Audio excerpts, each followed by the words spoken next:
A Invencível Perseverança dos Santos, baseado no Peregrino de John Bunyan, por Yuri Shen, 23 de janeiro de 2019.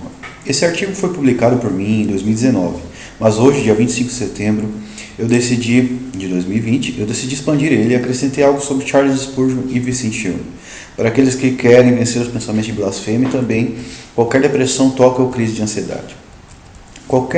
Querendo mostrar de forma bem clara a natureza imutável do seu propósito para com os herdeiros da promessa, Deus o confirmou com juramento para que por meio de duas coisas imutáveis, nas quais é impossível que Deus minta, sejamos firmemente encorajados nós que nos refugiamos nele para tomar segurança da esperança proposta.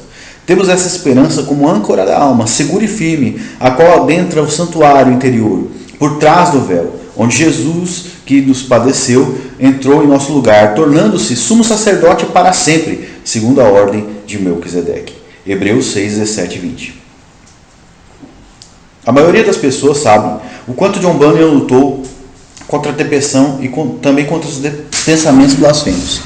Em um forte testemunho daquilo que Bunyan experimentou em seus piores momentos de depressão e angústia, ele nos conta que era alvo de pensamentos terríveis de blasfêmias contra o Espírito Santo, contra Cristo, contra Deus. Veremos seu relato. O pecado e a corrupção iriam sair do meu coração tão naturalmente quanto a água sairia de uma fonte. Eu pensei que todos tinham um coração melhor do que eu. Eu teria trocado corações com alguém. Eu pensei que ninguém, exceto o próprio diabo, poderia igualar a maldade do meu interior e poluição da minha mente. Concluí que essa era a condição em que eu estava. Não suportava um estado de graça. Pensei, certamente fui abandonado por Deus. Certamente estou entregue ao diabo e a uma mente reprovada. Uma tempestade muito forte caiu sobre mim, o que me causou 20 vezes pior do que tudo o que havia encontrado antes. Veio me roubando e agora por um pedaço e depois por outro. Primeiro, todo o meu conforto foi tirado de mim, então a escuridão me tomou, após a qual inundações inteiras de blasfêmias contra Deus, Cristo e as Escrituras foram derramadas sobre o meu espírito, para minha grande confusão e espanto. Eles superaram o meu coração, tanto pelo número, pela continuidade e pela força ardente que senti, como se não houvesse mais nada além disso. De manhã à noite dentro de mim, e como se de fato não houvesse espaço para mais nada. Concluí também que Deus, em ira à minha alma, me entregou a eles, para ser levado com eles, como um poderoso redemoinho. Somente pelo desgosto que eles deram ao meu espírito, senti que havia algo dentro de mim que se recusava a abraçá-los. Enquanto eu estava nesse tormento, muitas vezes encontrava em minha mente um súbito desejo de amaldiçoar e xingar, ou de falar algo doloroso contra Deus, Cristo, seu Filho, ou sobre as Escrituras. Agora pensei, certamente estou possuído pelo diabo. Outras vezes pensei que perderia a cabeça, pois em vez de louvar e agradecer a Deus como os outros, se eu ouvisse falar atualmente algum pensamento blasfemo mais horrível, outro sairia do meu coração contra ele. Então, se eu pensava que Deus em quem Deus era, ou novamente pensava que não havia Deus, amor, paz, a disposição graciosa que eu pudesse sentir dentro de mim. Essas coisas me afundaram em profundo desespero, pois concluí que essas coisas não poderiam ser encontradas entre aqueles que amavam a Deus. Naqueles dias, quando eu ouvia outros falarem sobre o que era o pecado contra o Espírito Santo, o tentador me provocava a desejar pecar aquele pecado em particular, que era como se eu não pudesse, não devesse, nem ficasse quieto até que eu tivesse cometido isso. Agora, nenhum pecado serviria além daquele. Se fosse cometido por falar uma palavra assim, seria se minha boca teria pronunciado essa palavra, se eu faria ou não. Em uma medida tão forte foi essa tentação sobre mim, que muitas vezes eu estava a ponto de bater minhas palmas das mãos sobre o meu queixo para impedir que a minha boca se abrisse. Para esse fim também tive pensamentos em outras ocasiões, de pular com a cabeça embaixo de algum buraco, de sujeira ou outro, para impedir que minha boca falasse essas blasfêmias. Sim, de bom grado eu estaria na condição de um cachorro ou de um cavalo, pois sabia que eles não tinham uma alma para perceber sobre o peso eterno do inferno, ou que o pecado era o meu, como provavelmente. Embora eu tenha visto isto, sentido isso e tenha sido despedaçado com ele, ainda acrescentava à minha tristeza o conhecimento de que eu não conseguia achar que, com toda a minha alma, desejava a libertação. Fiquei desanimado ao pensar que então seria o meu destino. Portanto, eu lamentaria muito minha fortuna, mas não conseguia sair ou me livrar dessas coisas. Não pude entender nenhuma das ordenanças de Deus, mas com grande e dolorosa aflição, então fiquei muito angustiado com blasfêmias. Se eu estivesse ouvindo a palavra de Deus, então impureza e blasfêmias e desprezo me manteriam cativeiro lá. Se eu estava lendo, às vezes pensamentos repentinos para questionar tudo que eu lia.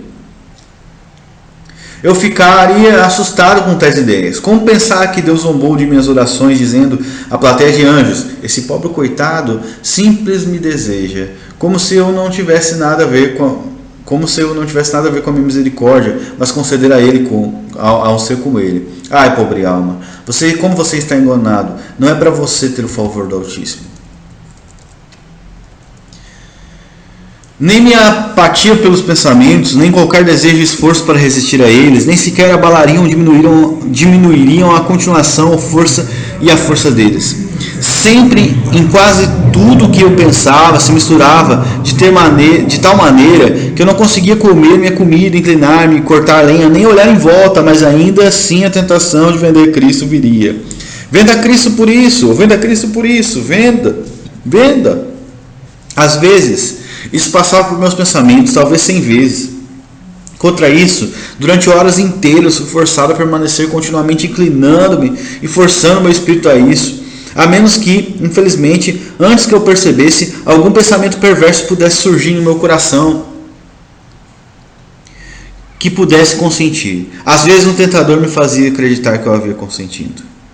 Essa tentação me trouxe tanto medo que em algum momento eu consentiria e seria vencido por ela, que pela própria força da minha mente em trabalhar para resistir a essa maldade, meu próprio corpo seria posto em ação ou movimento, por assim dizer, de empurrar ou como empurrar com as mãos ou o cotovelo, ainda respondendo tão rápido quanto o destruidor disse: venda-o. Não irei, não por milhares, nem milhares e milhares de mundos. Assim calculei, por medo de que, no meio desses ataques, atribuísse um valor muito baixo a Cristo, mesmo quando mal sabia eu onde estava, como me acalmar novamente. Nessas tentações, ele não me deixava comer minha comida em silêncio, mas quando eu estava sentado à mesa de jantar, tive que sair para orar. Certa manhã, enquanto estava deitado na minha cama, fui, como em outros momentos, mais ferozmente agredido com essa tentação de vender e participar de Cristo.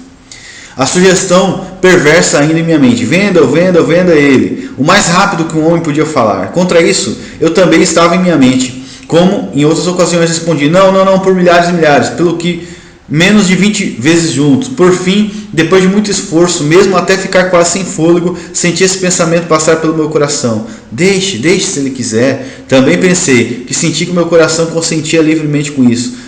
A diligência de Satanás, a desesperança do coração do homem. Agora a batalha foi vencida e caí como um pássaro que é atraído no alto de uma árvore, em grande culpa e desespero. Agora eu estava unido, eu me senti calado no julgamento que estava por vir. Nada nos próximos 2 anos permaneceria comigo, exceto condenação e uma expectativa de condenação. Eu sabia agora o que era estar cansado da minha vida e ainda ter medo de morrer. Quão feliz eu teria sido alguém além de mim. Qualquer coisa, menos um homem em uma condição menos a minha. Não havia nada que passasse pela minha cabeça com mais frequência do que era impossível para mim ser perdoado por minha transgressão e ser salvo da ira vindoura. John Bunyan, Graça para o pior dos pecadores. Agora eu vou comentar. Vamos lá. Você pode pensar que isso é algo incomum, mas todos os crentes sofrem com esse tipo de coisa. O segredo está no poder do Espírito que habita em você. Nele reside toda a sabedoria, todo o conhecimento, toda a santidade, toda a pureza, toda a vida, toda a fé que você precisa para vencer isso. Depois que você passar por isso, se tornará uma pessoa mais forte. Mas Deus quer te fazer forte durante esse processo. Por isso, durante os milhares de dardos inflamados do maligno, levante o seu escudo. Se você deixou sua espada cair no chão, pegue ela de novo e continue lutando. Se você disse que falhou, confie no Deus que nunca falha. Se levante e peça para Ele te restaurar mentalmente. Depois que estiver restaurado, você vai poder perceber onde você falhou. Geralmente as falhas vêm de bases erradas, ou quando Satanás consegue nos fazer assumir seus pressupostos mentirosos. Não procure ser inteligente com Satanás. Apenas assuma os pressupostos das Escrituras Sagradas. Você não precisa ser mais inteligente que o diabo. Apenas precisa permanecer alicerçado na palavra de Deus.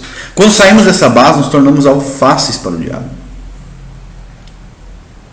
É claro que Deus controla todas as coisas, mas Ele determina essas coisas para nos moldar e remover todo tipo de lixo que ainda existe em nossa vida.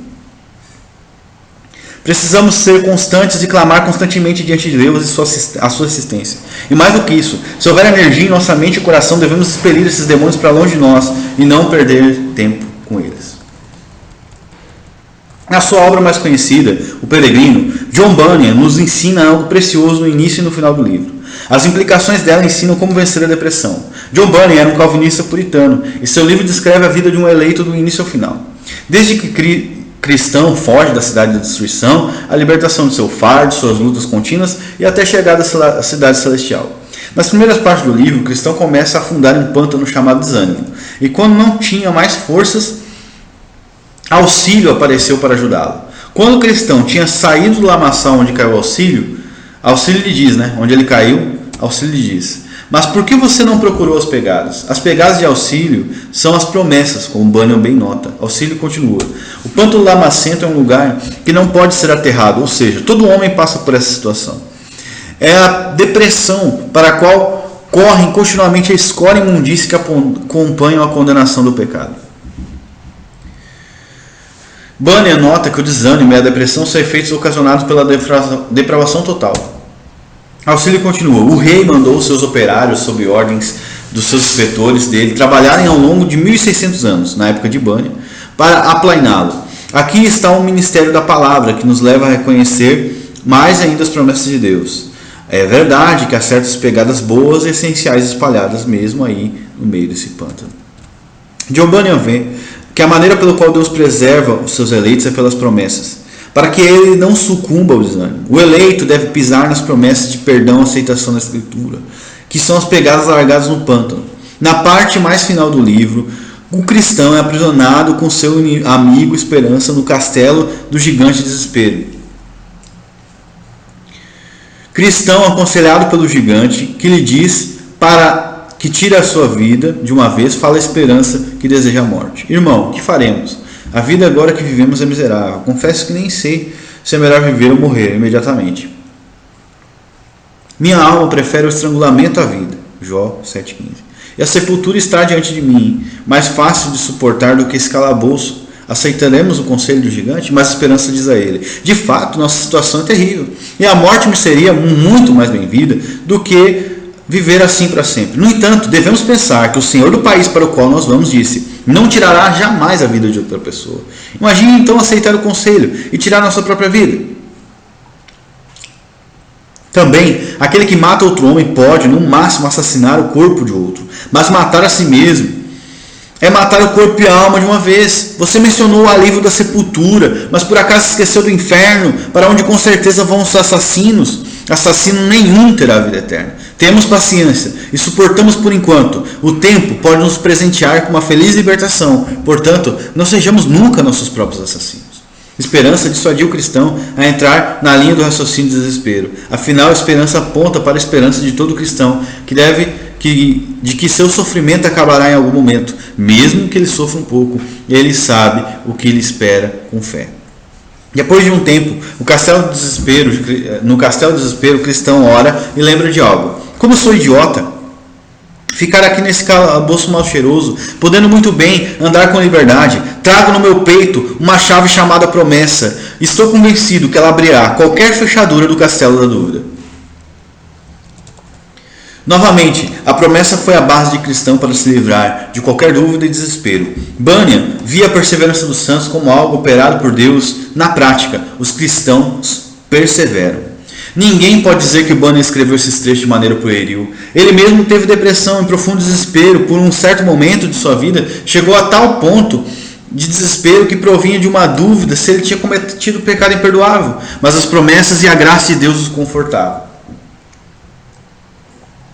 Bunyan via as promessas de Deus na Escritura como uma das bases pela qual Deus preservará os seus escolhidos. Ele não via a perseverança dos santos compatível com o desespero ou suicídio, mas sim como algo que vencia o desespero, depressão, desesperança e dúvidas, como uma única chave, as pegadas chamadas promessas.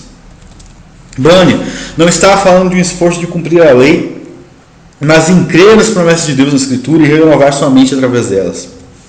Sabemos que John Owen era possivelmente o mais erudito teólogo de sua época, um dos maiores nomes da filosofia calvinista de toda a história, e certa vez Carlos II perguntou a John Bunyan, o príncipe dos puritanos, por que ia ouvir a pregação de John Bunyan, um iletrado latoeiro de Bedford? Owen respondeu, Majestade, se eu tivesse as habilidades desse latoeiro para pregar, voluntariamente abandonaria todos os meus estudos. Além de John Bunyan, o pregador inglês Charles Spurgeon ensinou sobre o assunto, pois com certeza passava por isso, e pode nos mostrar qual a saída verdadeira. Ouvi alguém dizer, estou atormentado por pensamentos horríveis, onde quer que eu vá, blasfêmias me invadem, frequentemente no trabalho, uma sugestão terrível se impõe sobre mim, e mesmo na minha cama, me assusto do sono por sussurros do maligno, não posso me afastar dessa horrível tentação. Amigo, eu sei o que você quer dizer, pois fui caçado por esse lobo. Um homem pode também esperar a luta contra um enxame de moscas com uma espada e dominar seu próprio pensamento quando eles são atacados pelo diabo. Aqui Grantley Morris observa de maneira tática como Charles Spurgeon sugeriu brilhantemente. É melhor tentarmos combater um enxame de abelhas atacando com uma espada do que tentar impedir os pensamentos blasfemos de chegar às nossas mentes. Tão ferozmente Satanás odeia todo amigo de Deus que ele só cessará seu ataque quando tiver certeza que vimos o seu truque diabólico tão completamente que não somos mais atormentados por ele. A desculpa das pessoas por não serem libertas dos problemas psicológicos reside apenas em sua própria incredulidade e falta de poder do alto. A autopiedade vai deixar você rastejando no chão e dependendo dos outros se você não encontrar sua identidade em Cristo e não assumir a palavra de Deus como verdade e vai se auto-martirizando. Agora eu falo sobre a ciência, a psicologia e a depressão.